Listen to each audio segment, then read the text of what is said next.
Hello, hello, hello, everybody. It is a dynamic trio of just Rhonda, Alice, and Cherie. Um, and we are back tonight, surprise, for chapter 9 of Death and Justice. So thank you all for being here. Jay, it's great to see you. Alice, great to see you as well in chat. And Cherie, great to see you as well. So we're going to I'm feeling a little funky today, or whatever they call that. And I kind of asked Cherie and Alice if they could kind of, I don't know, kind of take the lead in all of this tonight. As I said in the description, there's some good to be had by maybe reviewing chapter 8 from last week or from last time, as you will recognize some possibly some familiar names. So, excuse me. So tonight's chapter is called Helpless Victims, and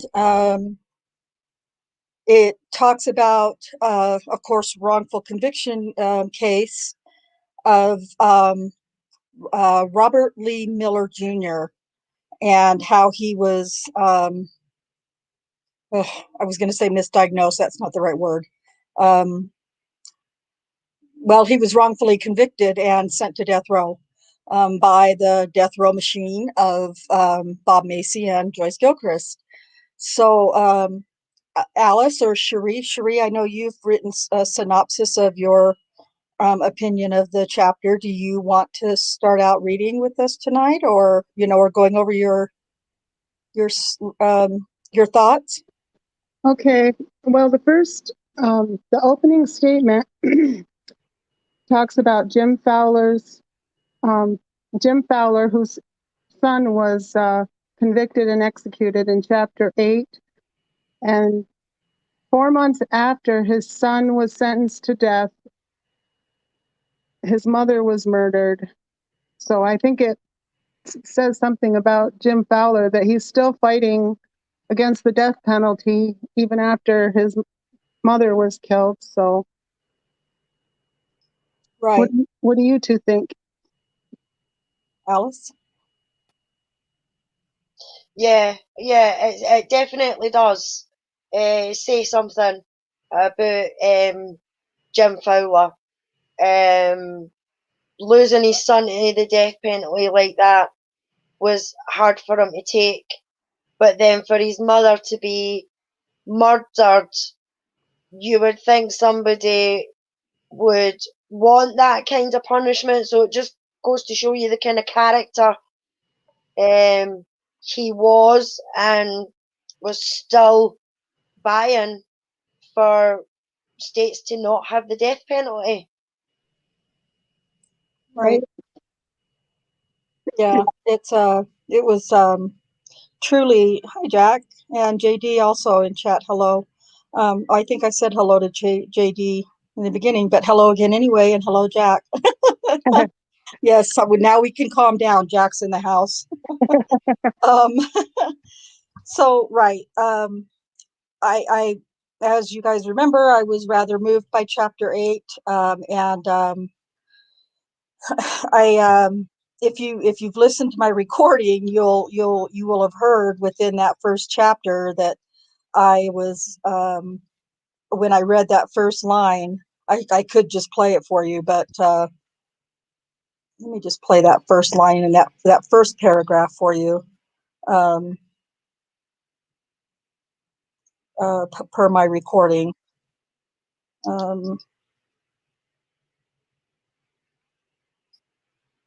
Oh, I guess I have to share that, don't I? Duh. Told you guys I'm feeling a little funky today, so bear with me as I remember what I'm trying to do here. Because I had a pretty not intense, but I had a pretty good reaction to the first paragraph in this chapter. So let me get it all set up here for you. I wasn't going to do this, so I apologize that I'm not prepared. but it's okay. It's all right. Let me check my volume. Sorry. And while I'm fiddling around, I don't know if you noticed or not, but I figured out how to put the links in the description. Yay! So all of the links, I'm not sure if Kat will be here this evening. I will try to put the links in, but also I will. They're in the description. So if Kat doesn't make it in to drop those links, they're in the description. Finally, I Oh, figured it she's out. on. She's on. Oh, okay, great. All right, I believe I sent those all to her. So, okay, let me play this. Let me play this little clip here for you. This first um, small paragraph. Chapter 9: Helpless Victims. 4 months after his son was sentenced to death, Jim Fowler's mother. God, I can't. God. Okay, let's start over. Chapter 9: Helpless Victims. 4 months after his son was sentenced to death, Jim Fowler's mother was raped and murdered in her Oklahoma City home. Fowler. So, now the night that I originally recorded this, I read chapter 8, and then I took a, I don't know, a few minutes break, 5 minute break, and then went right into chapter 9. So I had just barely recovered from my little meltdown that I had in chapter 8, so that I could go on with chapter 9. And then, oh my God, it just slapped me right in the face again. So anyway, it was like Cherie said, it was just really tragic. I think she was well, it says they're 83 years old. And now remember, if you can remember back to chapter 8 also, so, oh God, why have I forgotten the kid's name now? Jim Fowler's son, who was executed, he was adopted, and his older brother had also been adopted when they were babies. And uh, I can't remember the mother's name, but she died. The mother died while they were young boy, well, teenagers, I guess it was, or younger, preteens or something. Anyway, she died. Their mother died, and so then the crime that was committed in chapter 8, a robbery gone wrong. Um, the brother, the older brother, was killed in a motorcycle accident. And at this time, Jim Fowler had been remarried to Ann Fowler, and they nope, that's not her name. That was, oh yeah, her name was Ann Fowler. Was that her name, you guys? Jim Fowler's wife? I don't remember now. It rings a bell. I'm not sure. I feel like it was Ann Fowler, and I got confused because his mother's name was Anna. But anyway, they were married. The son was in prison, on death row, and the oldest kid was killed in a motorcycle accident. So they lost their mother, and then Jim Fowler lost his oldest son in a motorcycle accident, and then his son was executed. And then 4 months later, his mother was raped and murdered. It was just too much, you guys. I was just like, oh my God, this is not real. Anyway, so the two chapters were pretty emotional and pretty crazy. And anyway, so they talk about the crimes that they're talking about having committed. Um, were they accused Robert Lee Miller Jr. Of committing the rapes and murders of two elderly women, or two old women in that neighborhood, one of them being Anna Fowler. And so there was a big, gosh, they had a big well, I say big, I mean big, but not long. They picked up on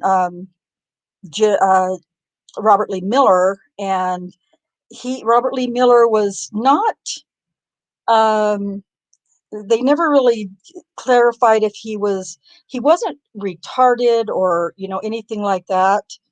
but he did seem to be slow, and maybe had mental illnesses, some slight mental illnesses or something. But, they could tell that he was a bit different and a bit slow, and definitely they could tell that he was easily manipulated. And when they brought him in, to interview him, he said that he had special powers, and he believed in his dreams, and people visiting him in dreams, and so you can kind of see where that went. Said he had special powers, and that he there was the interrogation itself, or the interview itself, was 12 hours long, and he was eventually arrested for 2 counts each of first-degree murder and rape and burglary. And so, Bob Macy was in his, glory. You know what Bob Macy was, he was all ready to get down on that, right, girls? Yeah. Yeah, he was the first one there. I mean, the fact that he was even interrogated for 12 hours, in the first hour of that interview, they should have realised that his mental capacity wasn't at a normal capacity. But yet Right. they still carried on and interrogated him for another 12 hours. Now, if somebody's telling you that, he thinks he's being followed and people are watching him and people are out to get them and things like that, and they keep telling that story, you would automatically think, right, check his medical records. Does he have a history of mental illness? But then you've got to take into the mentality of the police and the interrogation at that time anyway. Was their attitude that they don't care whether he's got a mental illness or no? That's a reason why they can manipulate him in a way, because he's got a mental illness, Right. Exactly. Cherie, Well, just about yeah, the, yeah, yes, I agree, definitely. yeah, kind of reminds you, doesn't it, of what they did to Brendan? I mean, Yeah, Yep, discounting, we exactly. know that Brendan was a child, but still, he had a very low IQ, or a low IQ. I don't like to exaggerate things, but um, the investigators agreed that he appeared to have some sort of mental illness, and I think they even, you know, um, I think they were a little specific about what mental illness. Oops, she popped in and out, about what yeah, mental illnesses, that he might have had. They even went that I far mean, as to do that, to self-diagnose him or whatever. Go ahead. yeah, well, it was actually his defense lawyer. His own defense lawyer ordered an examination Yes. by a psychiatrist. Um, and funnily enough, the name was Larry Prater. Yeah. Yeah. Yeah. When I heard that name and reading as well, like Cherie's put, I wonder if he's related to D.A. Prater. That's exactly what I thought as well. As soon as I heard the name, I wonder if he's any relation. Yep, yep. We all did the same thing, because when I was talking to Cherie shortly before you popped into the stream, I said, well, and I keep thinking every time I read it, I'm like, oh, I need to check on that. I need to, get into my program thing that I use, and check to see if it shows a relation with Larry Prater. And I never remember to do it. But I said, well, if he should have been psychiatrying David Prater then. Yeah. Being goofy, but it just, I don't know. I don't know. Maybe it's a common name in Oklahoma. I have no idea, but it was just interesting. So yeah. Um, I so mean, look, he must have been a relative. I mean, look what he says. He was fit to stand trial, but was a danger to the community if released from custody without treatment.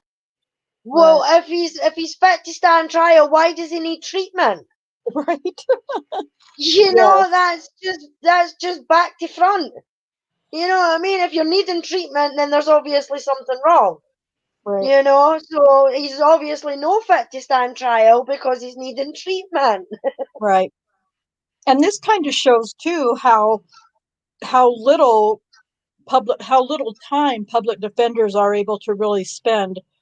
Um, I'm not talking about you, Sheree. I'm talking about 1980 something. So, but still today, there's it was his own public defender, Ron Evans, who had ordered the exam by Dr. Prater, and and I'm not really sure what the intention was. Was it the intent to? It just didn't make sense to me for the defense to get the attorney or to get the doctor, and then the doctor kind of doesn't really back up the client. Where have we heard that before? So Yeah, just so many parallels, right? yeah, exactly. So Kelly over the back there. Yeah. You know, with what he done with poor Brendan, making him draw diagrams and everything like that. And when the Wayne's putting down what actually happened, he's going, no, no, no, no, no. Yeah. You know, it's ridiculous. Yeah. It is. It's criminal. It's just criminal. That's all there is to it. So yeah. So Cherie, did you want to go through your summary, or do you want me or Alice to just kind of go through it, or do you want to take turns? Or oh, she popped out again. She must be having internet problems. I was Yeah, talking to, yes, yeah. there she is again. Are you having internet issues, Cherie? Well, the sound keeps messing up, and if I go out and come back in, it works again. So, Oh, okay. Yeah, there were a couple of people that told me the other night when we did our presentation that they didn't hear any sound issues. Um, so I don't know. yeah, it must be me. Well, I don't know. I mean, I hate saying it like that, but so anyway, but yeah, you pop in and out if you want. I just was wondering if you wanted to read through your summary or go through your summary, or if you just want to kind of how. Well, one thing I noted about when the when the police were interviewing Miller, there was no indication that he was violent. They didn't even search him before interrogating him. And even when he pulled out a knife to show them what kind of weapon he thought that the killer might have used, they didn't even, that didn't even bother him. So I don't know. It almost seems like they knew they were setting him up. Right. Yeah, that was the impression I got as well. Yeah, me too. And I felt like it was like I said, he was definitely easily manipulated, and I think that's why they kept thinking, well, we can hurry up and get this investigation closed and get this guy in front of the judge and the jury, get him convicted and put him on death row and have it all done. Just because he was easily manipulated, and they, maybe thought they could get a confession or whatever, they thought they were going to do. But right, um, it, But it goes to show you just how bad the courts were back then as well. You know, they let that go ahead. They let that trial go ahead. You know, and it should never have got there. Just like Stephen and Brendan's should never have got to where they've got to. mm-hmm. And the courts have got a big part to do in that as well. Well, Exactly. and they had their trusty OCPD crime lab analyst there, getting the evidence, whatever evidence they needed. They had her there to do that for them. So, you know, they never seemed to worry about whether or not they could get a conviction because they knew they were going to get what they wanted from Elaine. I almost said Elaine Taylor. What's her name? Joyce Gilchrist. So, It just seems like they didn't really do, it seemed like once the state realized that they could get Joyce Gilchrist to say whatever they wanted them to say, they just were free and easy to bring in whoever they, for whatever reason, saw fit. And the thing that's so um, puzzling to me, though, is that even when they get other suspects who look really, really good, compared to who they brought in, they don't drop Robert Lee Miller. They don't drop him at all, who does match, the evidence, what little bit of evidence they do really have. And yet they still went after Miller, and it was just heartbreaking. Um, so yeah. Yeah, and what's worse is in all these cases is the person who actually did the crime is still out there, you know? Right. Yeah. Yeah. Yeah. And I think that it goes into that a little bit more in the chapter as well. Um, so Miller eventually, Miller was accused. Well, he was accused of breaking into another woman's house, and in this particular case, there was a eyewitness, and it was a nun who said she saw a black man attempting to break into the lady's home. And so while another one of the nuns called the police, the original nun described what she saw, and she said, "quote The nun, excuse me, the nun who called, um, or described what she saw, and then the nun who called was the witness at the trial, not the nun who actually saw the attempted break-in." And I think that I remember thinking, what? And then I thought, well, you know what, though? They can't have they can't have the nun who saw it, because she's going to probably say something a little bit different than what they needed as far as a description to match Robert Lee Miller Jr., which is just astounding to me. It's mind blowing that they pull this crap.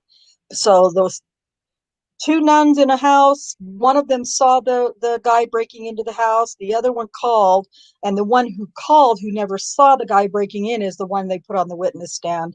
So go figure that one out. Um, and then these are the times I love for Dr. Silkman to be around, because this one's going to get a little bit more into some this part. It kind of goes into a little more detail about DNA and whatnot. And so the main evidence that was found against Miller, that they used against him, was his blood type and secretor status. There were several hairs found at the scene, and his statements. And so, with the main evidence, well, his blood type and secretor status, and the hairs found at the scene, and his statements during the interrogation, to them, they had an open and shut case. And the crime scene evidence was processed by Joyce Gilchrist, but also, if you think back to many, many chapters back, Janice Davis also helped to process the crime scene. Now, these two ladies were they were enemies. They were like competing against one another all the time in the lab. And so, I remember reading, thinking, oh boy, how's this going to turn out? So, but um, by the time that they had went to trial, Davis had already left OCPD, but she did go back to testify at the trial. And both of the analysts testified that his blood type and secretor status matched the evidence that was found at the scene. And Davis went further, said that none of the hairs found were microscopically similar to Miller's, and that the negroid hairs were too short for comparison. So they both testified to the same thing, but they didn't have the same outcomes, I guess is the proper way to say it. Does that sound right, you guys? Sounds like they were the same on the blood, but different on the hair. On the hair. Different, yeah. That's Joyce Gilchrist's specialty, though, right? Hairs. Yeah, she's good at that. Uh-huh. Yeah. Yeah, and whatever she says about hair and fiber, that's what the state goes with you typically. Um, so Gilchrist had determined that the blood characteristics shared by both Miller and the suspect belonged to 12% of the black male population, and another lab tech determined that Miller, as well as 33% of the black male population, had the same allotype markers as the suspect. Um, so, excuse me. Gilchrist had made the numbers more convincing by now. I don't know if this was accidentally or on purpose, but I remember thinking, there's no way that she accidentally divided the numbers instead of multiplying them. Come on. I mean, anyway, that's the claim, that she made a mistake and or incorrectly divided the numbers instead of or dividing or multiplying, whichever one it was. Let me refer to Cherie's notes here. She multiplied her 12% by 3 rather Uh-huh. than descending by 3 as she should have. Right. Stating that Dividing. 1 in 36 black males would have the same characteristics. I refuse to believe that was an error. No way. She might be, there's just no way she might not know what she's doing in the crime lab because she just isn't trained for it, for the forensics and all those things, but she's not that stupid. Come on now. No, no. I mean, that's just bloody nonsense Yeah, that she done that mistake. right.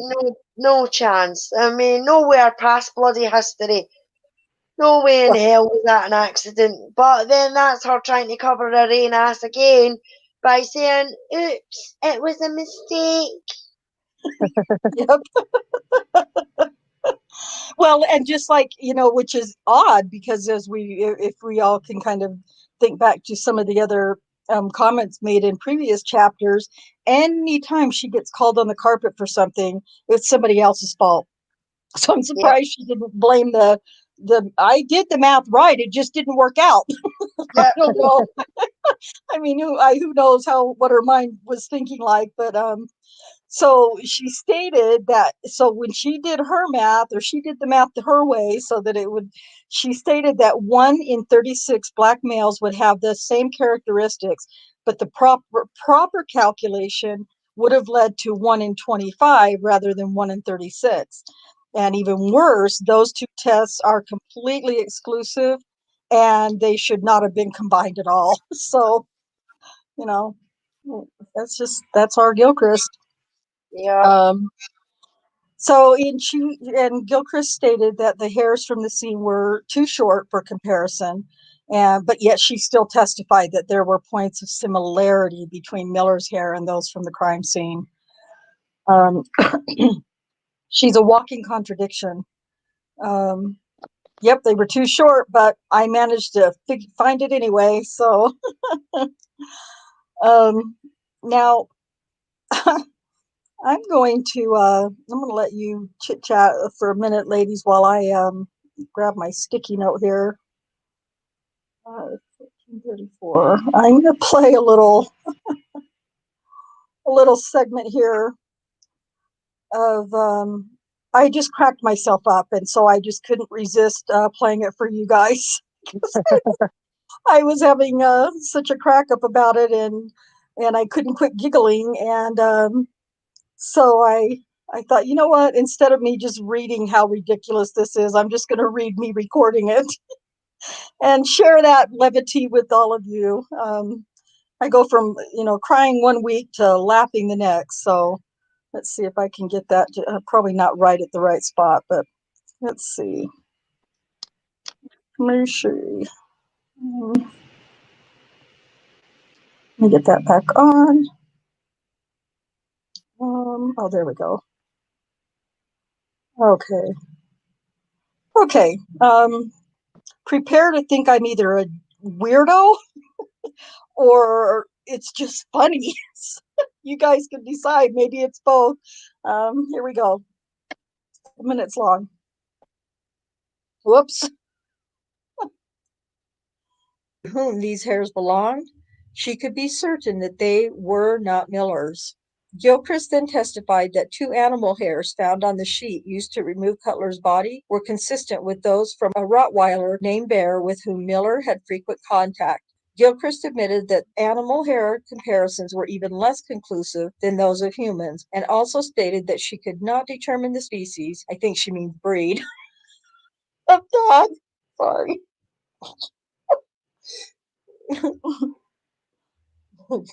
Get a drink really quick. Gilchrist then testified that two animal hairs found on the sheet used to remove Cutler's body were consistent with those from a Rottweiler named Bear, with whom Miller had frequent contact.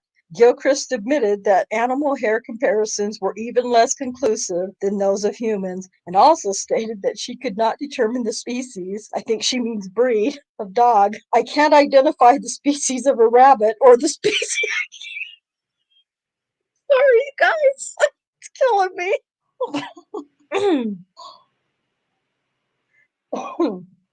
You're cutting out. Sorry. Okay, let me.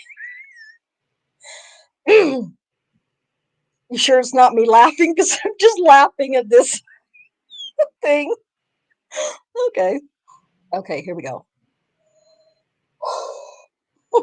Gilchrist then testified that two animal hairs found on the sheet used to remove Cutler's body were consistent with those from a Rottweiler named Bear, with whom Miller had frequent contact. Gilchrist admitted that animal hair comparisons were even less conclusive than those of humans, and also stated that she could not determine the species, I think she means breed, of dog. I can't identify the species of a rabbit or the species of a horse, Gilchrist said at trial. Certainly, the breed of horses, I can just say what kind of animal, it is. That's it. And that's all I'm doing here. I'm not identifying any dog. I'm just saying it's consistent with Bear. Again, okay, I couldn't help myself, guys. I hope that you all, or some of you, or two of you, or one of you got a chuckle out of it because it was hysterical.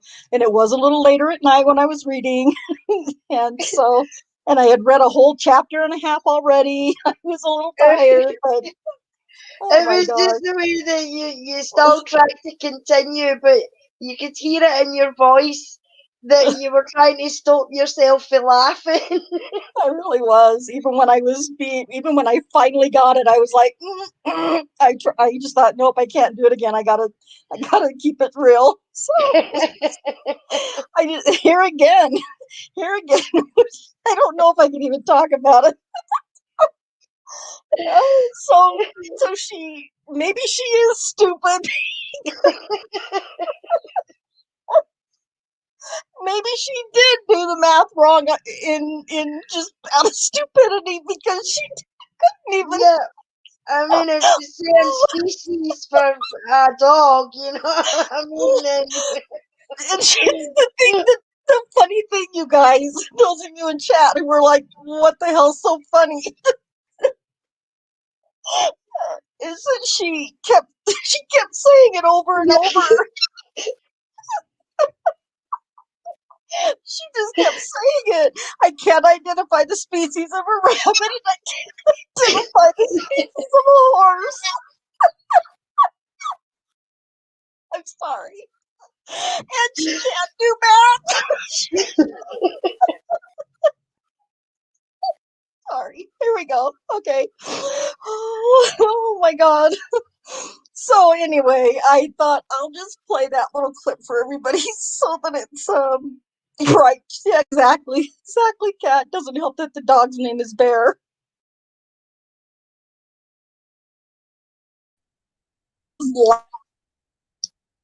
Myself, I noticed that I said Rottweiler instead of Rottweiler. It's like, oh my God. Can we corroborate that? Oh, I go, Jack. I know we're gonna have to corroborate that. I just have the hardest time with ours. Oh my God. Okay. Anyway, so I just thought, well, I'll just play that because it's a little treat for me and it makes me laugh, and hopefully everybody else got a little chuckle out of it too. Oh my God, the great Joyce Gilchrist doesn't know how to identify the species of rabbits and horses and dogs. And what was even, I think, what really cracked me up almost the most was that when she said, initially said that I can't determine the species of a dog, and then Mark Furman in parentheses puts, I think she means breed. It's just like, oh my God. Okay. You guys need to talk. Cherie, go over your summary. Alice, I gotta get myself under control. Well, anyway, even though animal hair comparisons are even less conclusive than human hair comparisons, Macy used her testimony to say that 90% of the population could be excluded as possible suspects because they didn't come into contact with a dog like Bear. Sounds scientific to me. I mean, that's just. And it is funnier because it's because the dog's name's Bear. But even at that, I mean, that's Gilchrist at her best. You know what I mean? We It lose you? really is. Oh, did we lose Alice? No, there you are. No? Okay, there you are. Anyway, so back to serious business here with this book. So yeah, I'll wait for Cherie to bump back in again. Anyway, um, eventually though, the with all that confusion about the species and whatnot of dogs and rabbits and horses, Robert Rob Evans, the defense attorney, eventually ended up asking for more funding for DNA tests, but he was told that it was too expensive. And Evans even the public defender even offered to pay for it himself. Now, how I often mean, do you hear that happen? that's just. I mean, that is just ridiculous to me that the defense lawyers do not get the same amount of funding as what the states gets or the prosecution gets. Because how is that a fair trial in any sense of the word? You know, it should be fair and square. They should have a set amount of. I mean, they've probably got a set amount. I mean, Cherie could probably tell me a wee bit more about that because you are a public defender. Is that right, Cherie? Well, they can get some for testing, but it's nothing like what the prosecution has. Right. What's even worse about this is that the public defender offered to pay for it himself and asked for a continuance, and the judge wouldn't let him have it. It's like WTH.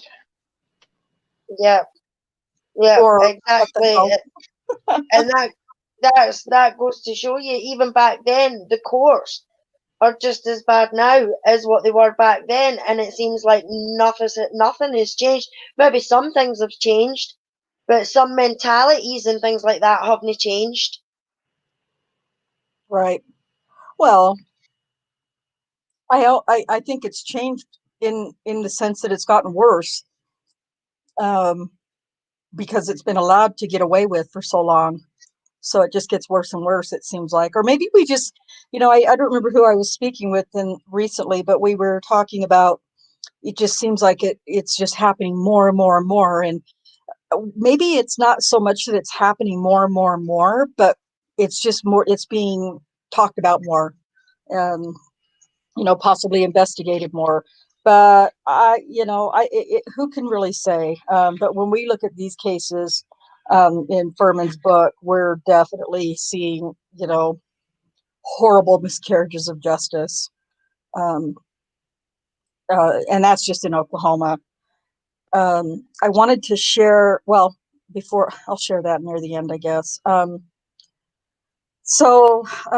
They ended up, so yeah, like Cherie said, the judge denied, even though Evans offered to pay for it himself. The judge denied the continuance that would be required to do the, for the time to do the testing. Um, and then Evans asked Gilchrist during trial on cross why she didn't have DNA testing done to start with, and um, said that Macy said these tests were too expensive. Yet Barry Albert was just across the hall in another trial. Barry Albert was one of the ADAs, and he was trying a rape case with DNA that Gilchrist had sent out for testing. So when Evans complained about it to the judge, the public defender complained about that to the judge. He threatened to fine him or put him in jail for contempt. So you could see that Robert Lee Miller was just going to get screwed from every end. So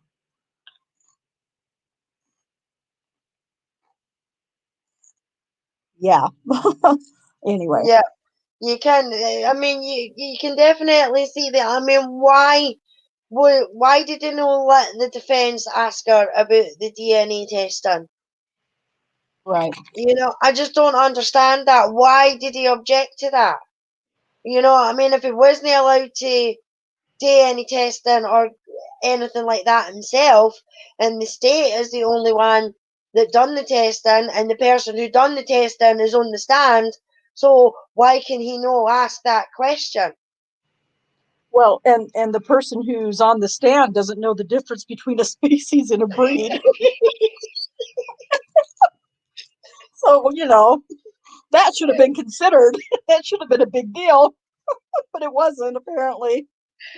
Yeah, Oh God. Anyway, yeah, it was just ridiculous. And it just, you cannot help but to conclude that you know, it's just a pool of corruption.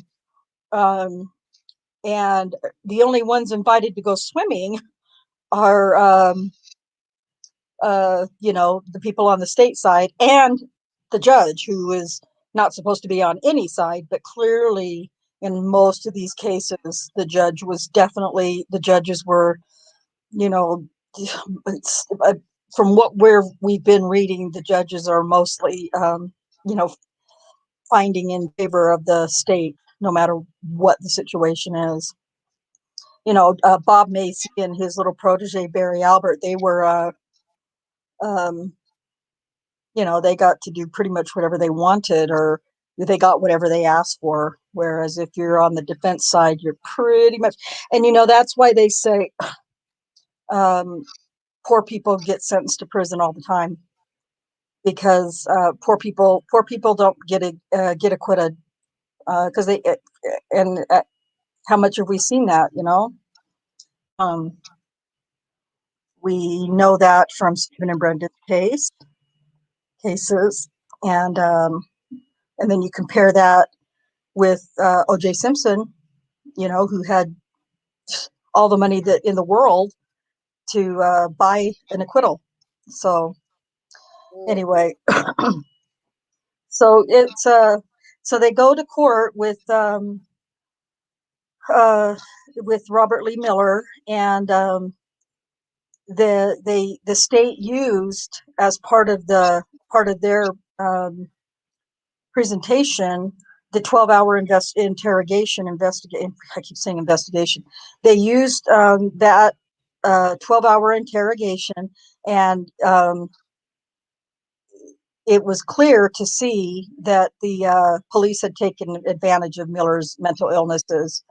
Um, and at one part in the book, the detectives said to Miller during that interrogation, they asked him to look through the eyes of the killer and tell them what he saw. Robert, we believe you. You have powers. You are so powerful and all knowing and all seeing. Look through the eyes of the killer and tell us what you saw. That's not a read technique, is it? On somebody who's mentally challenged. Yeah, just uh it was just sickening to read what they did to him in the interrogation, because he was all too happy. Robert Lee Miller was all too happy to, he believed himself to be a seer and um, have divine, I don't want to say divine intervention, but divine visions or whatever dreams, whatever he wanted to call it. He believed that. And so when they played on that, he really believed he was doing, getting the murderer for them and the rapist for them. And it was just really, really sad. And so they point out specifically that if the detectives knew that his guess was right, they would say, "Tell me more." If his guess was wrong, they would say, "What else?" And like Cherie says in her summary, it was the same thing when I was reading it. It was very much like what they did with Brendan, um, to, and, Brendan was, we all know, I don't even need to talk about the head thing because we all know how that ended up. But, for Wiegert to just finally get to the point where he's just like so exasperated, he finally had to just come right out and ask that question. And I just, man, if nothing else, that should have gotten that confession thrown out. And there were several things in Robert Lee Miller Jr.'s confession that kind of were the same thing, but they wouldn't, those weren't the things that were brought up in trial, only the things that would implicate him or inculpate him were the things that were brought up in trial. Um, Yeah, but so the fact that the jury even swallowed what they were being shown and what they were being told. You know what I mean? These people are supposed to be intelligent people. right. Yep. You know? And I mean, don't get me wrong. I mean, juries get it right. Sometimes they do get it right, but Right. sometimes they get it way, way wrong. Right. You And, know? And it's just mind-boggling that how can we see it and we're no. I mean, I'm no like Cherie. I've got no clue about any type of law or anything like that, except don't be cheeky to the police or else you can get arrested. You know what I mean? So, so, but even I'm picking up with reading these documents and the information that I'm getting my hands on. It's like, even I can see how the heck did these even get as far as they go? right. Well, like I said, like I keep coming back to, and it's probably just getting so old by now, but they it keeps going on because they keep being allowed to get away with it, just plain and simple. And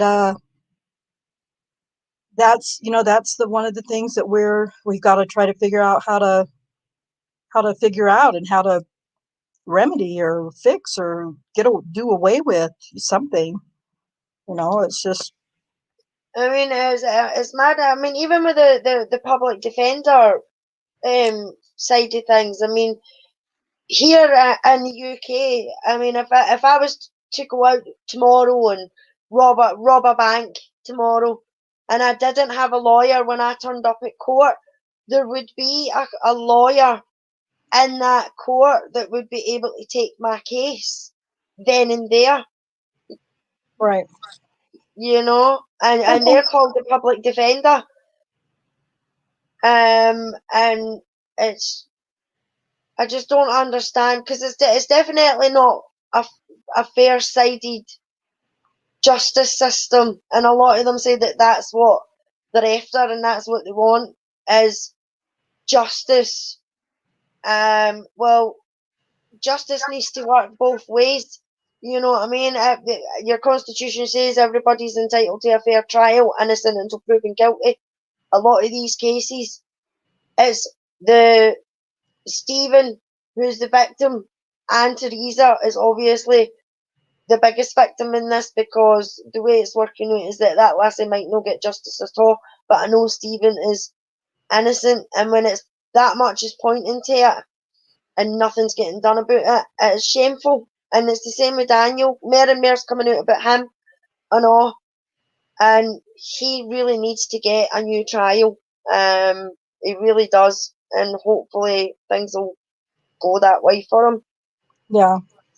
Yes, hopefully during the, civil trial and appeals, they'll, hopefully there will be enough new information or ineffective assistance of counsel, logs being able to do that for Daniel. Yeah, well, I Or was thinking that I was going to ask you, because it's a civil suit, and I know over there that the civil suit lawyers and that can sometimes get a lot more information than what their defense lawyers were able to get. Would that be public for yous to be able to FOIA that kind of thing, like we can FOIA Stephen's stuff? probably not yet. Nothing's been made of public record yet, as far as I know. Is that what you're saying? Yeah, yeah, Yeah, no, as far as I know, there's nothing that is been made, public yet. Or absolutely, we'd be trying to get our hands on it for sure. yeah, So it's sad. It kind of ties your hands in a sense. It just means you have to dig harder and read every single word of information that you do have very, very carefully. Um, which reminds me, I picked up on something that may or may not already be known about in regard to Janie Liggins, but we'll talk about that another time. But anyway, I wanted to, so we're almost done with this discussion. It's just about through. But anyway, so all of the whole read technique BS was going on, or just downright dirty investigating and interrogating is really what it comes down to. But whenever Miller would get an answer right, they would say, "Oh, good boy, that good job, good boy," and and just like anybody, he wanted to please them, and so we all want to please somebody in our lives, and so when we get praise and get attaboys, then we want to continue doing that, and so they would tell him good boy or some other similar phrase of praise, but when he guessed wrong, they would just like hound and needle at him just mercilessly and really make things difficult. And when you figure it was a 12-hour long interrogation, there was probably a lot of hounding and needling. So because he doesn't know the answers. Here's the thing, just like Brendan, Robert Lee Miller doesn't know the answers, so he's guessing just like Brendan was guessing. you And took the words right out of my mouth there, Rhonda. yeah, yeah, it takes some time to guess the right answer, so hi Nosy, welcome. It's okay if you're late. How are you, beautiful lady? um so yeah, it just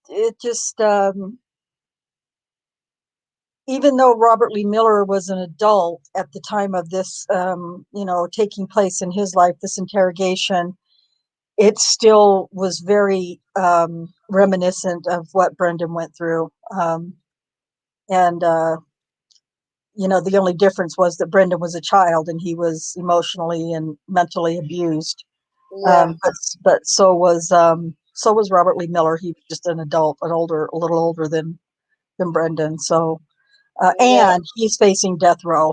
He's facing execution if he's found guilty.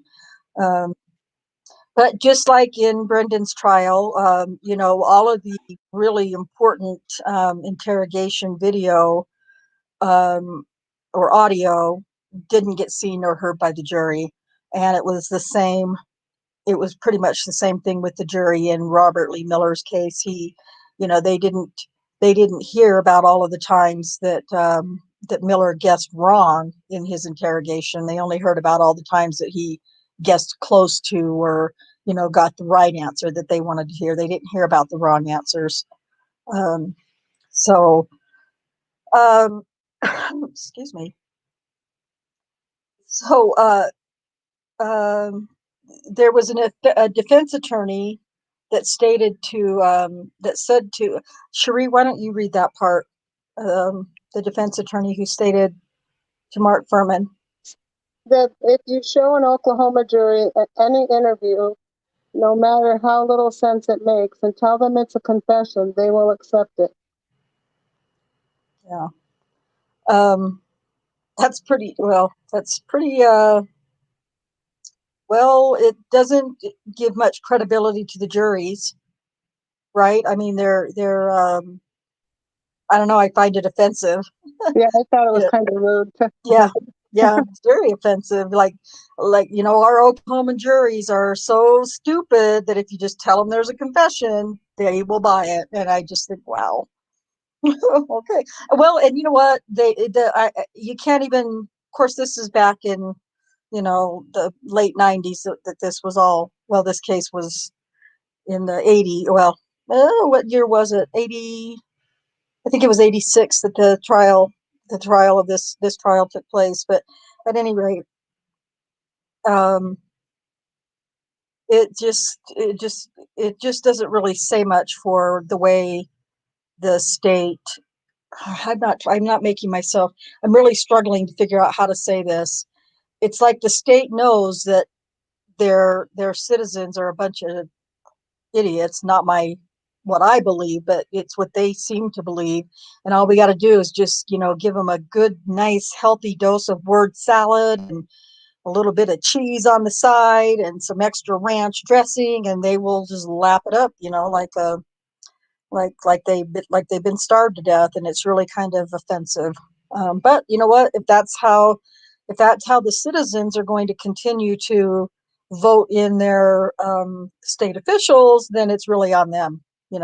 I can be offended for them, but they're offended. They have to be the ones to do something about that. But apparently, they don't see anything wrong with it. So um, anyway, so the jury ended up convicting Robert Lee Miller, and he received 2 death sentences plus 725 years. Uh, so it's not enough that they give him. We're gonna execute him twice, and then on top of that, he's got another 725 years. But I think we talked about why they would do things like that, because that's not the only death penalty case that was done in. Most of them were done like that because of the way that the first degree murder charge goes, or second degree murder charge is 7 years to life. So technically, unless they get the death penalty, under certain circumstances, a rapist or murderer or whatever with a horrible crime like that could be out in 7 years with, under the right circumstances. And so it really doesn't leave the jury with a lot of option. They don't want Aye. to take it, yeah. Yeah, go ahead, Alice. But come on, I mean, 725 years. Yeah, I mean, that is just bloody ridiculous. I yeah. mean, the average male lives to what, 100 and something? Oh, not even that, I don't think. Not the average male. I Not in the mean, it's United States anyway. I mean, but so I don't know. That's just give them 120 years. I mean, if most males are going to die between their 90th and their 100th birthday, Right. I mean, then they're going to be in jail all that time anyway. It's not like they're going to be out strolling about. You know what I mean? So give them the 120 years, because they're not going to be alive after the 120 years anyway. Right. I just think it's But you just silly. 725 years. And like plus 2 death Daniel, sentences. 263 years. It's like, Hmm. you know, I just don't, I don't understand it. I really don't. Well, I don't either, and I live here, so Yeah. I can't expect you to understand it if I can't understand it. But thank you so much for trying, Alice. We really appreciate your efforts. Now, if we could just get it to work, that would be great. I Uh, know. uh, okay, um, so he gets sentenced to death, 2 death sentences plus the 725 years, and during this time, there's also an investigation going on about Robert Lee. No, Ronnie Clinton Lott. The names are mind-boggling to me. So Lott, who was the actual killer of all these women, um, they're piddling around, kind of dicking off and not really paying a whole lot of attention to him because they don't, in their minds, or what they're trying to convince everybody is we already got the killer. Well, but then Bob Macy. He's like, well, another one. Okay, well, there's that co what does he call it? Co-defendant or Conspirator. co-conspirator or whatever it is that not Mark Godsey. Yeah, Mark Godsey uses. Yeah. Um, and like I've said before, Macy did the same thing in a lot of cases, but they just kind of didn't really. They tried to keep the whole Ronnie Clinton Lott case, possibility, under wraps, hidden, so that nobody questioned it. But if you read through the chapter, you find out there was a lot of questioning about Lott, but of course the state wasn't going to allow any of that in. Mark Fowler's father, Mark Fowler was the young man who was executed. Jim, whose mother had been killed, um, had attended Robert Lee Miller's trial, and as Cherie had said earlier, and after the sentence was handed down, Jim saw um, Miller's father outside of the courtroom, and Jim put his arm around him and said, "I know exactly how you feel." Um, and he did. He can say that.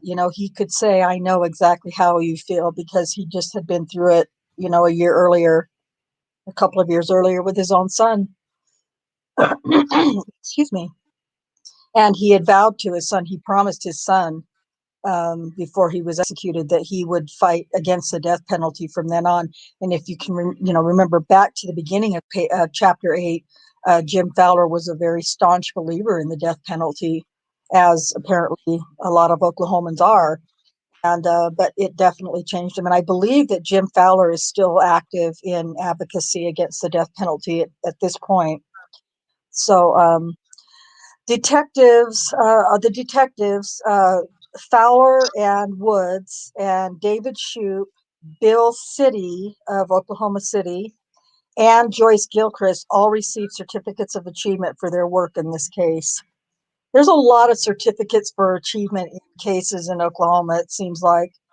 Um, and well, maybe they do that all over. I really don't know, but Kim and Rocky and Valerie Holman, they got certificates of achievement for their work in Daniel's case, and Joyce Gilchrist and these other detectives. But what's interesting to me is that Bill City, who is still very well, he's retired now, but he was very much a part of Daniel's case.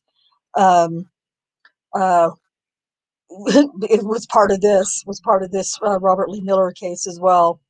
So on appeal, Miller's attorney argued that there was another suspect in the murders, and that's when they named Ronnie Lott, and who had pled guilty to 2 similar crimes, and he fit the profile even better than than what Miller than what Miller did.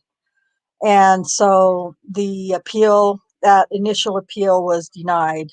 So as for Chapter 9, Robert Lee Miller's case was not over yet. He's on death row for 2 life terms plus 725 years, but his case is not over yet. So I'm hoping that that will bring you all back next Thursday when we discuss chapter 10, because we're going to talk a little bit more about Robert Lee Miller and Ronnie Lott in chapter 10. I don't recall making any giggling or laughing or crying or anything outrageous in chapter 10, but I'll go over it again. And if there's not, maybe I'll try to find ways to add it in. I don't know if any of it could be as funny, though, as Dumb Gilchrist trying to figure out species of dogs and species of rabbits and horses. I wonder how many years she went on in her life trying to figure that out before she finally died. Maybe that's why she died. She couldn't figure out the species of rabbits and dogs and horses. She broke her brain trying to figure it out. Who knows? Anyway, so we will come back next Thursday for chapter 10.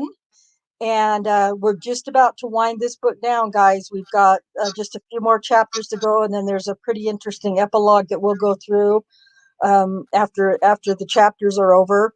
But we're just about finished, and like I said from the very beginning, the case has just got, I say, better and better, and that's really not the right word. More interesting or more outrageous or something may have been a better term. But any last thoughts, Cherie or Alice? No, I think we've covered it pretty well. Alice? No, I think we've covered it pretty well. Just like to say thanks to everybody in chat for coming along.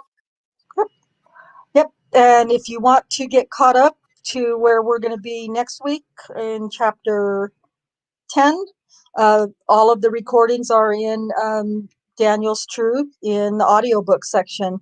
So come on over and take a listen or get caught up. And we will. Oh, no, Rhonda, masks. Yeah, well, yes. Oh, thank you. So I feel really bad because, and I don't know, maybe it wasn't clear, but I have 5 masks that I wanted to give away of hashtag free Daniel Holtz cloth. And I had just asked that, you write a letter or a note in Daniel's Truth in Letters to Daniel room, or you could, leave it there, or you could DM them to me. And that was, I believe, on Sunday. And we made a definite announcement on Tuesday, and I put it in Discord. And I'm really sad that nobody has responded with a note or a letter, or anything for Daniel. And when we decided to do it that way, it wasn't so much that, well, I mean, I'm happy to give the masks away, but it really was to try to promote folks to write just, a note or a letter or a card or something to Daniel.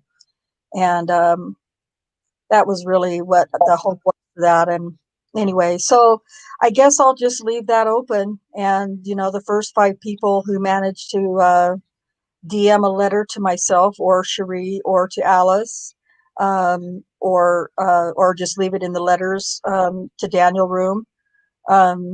First 5 ones will get one of the masks. And yeah, if you didn't hear it, I'm really sorry. And I know, not everybody that was, around during the weekend, heard it or whatever, but, or, when we announced it again Tuesday night, didn't hear, but, I'll just leave it going and until, we get the first 5 letters, notes to Daniel, then those will win the masks.